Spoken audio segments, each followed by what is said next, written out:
Salam Media Sriwijaya. Polisi secara resmi melakukan penahanan terhadap Rizky Bilar pada Kamis, tanggal 13 Oktober tahun 2022, sore. Tak lama berselang setelah polisi mengumumkan penahanan tersebut, Lesti Kejora mendatangi Polres Metro Jakarta Selatan untuk berkomunikasi dan berkonsultasi dengan pihak penyidik terkait pencabutan laporan.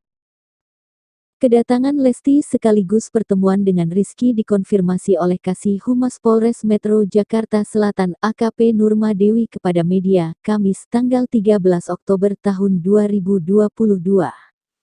Langkah Lesti Kejora mencabut gugatan kasus kekerasan dalam rumah tangga, KDRT, yang diduga telah dilakukan Rizky Bilar tidak serta-merta menghentikan penyelidikan kasus tersebut.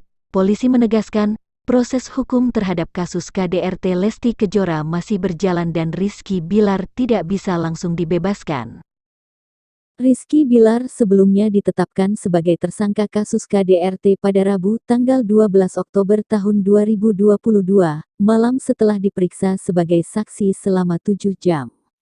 Penetapan tersangka Rizky Bilar diumumkan langsung oleh Kabid Humas Polda Metro Jaya Kombes Endra Zulpan.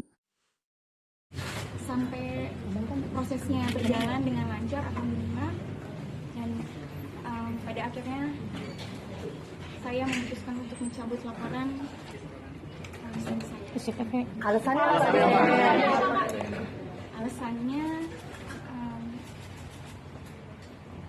anak saya, karena mau bagaimanapun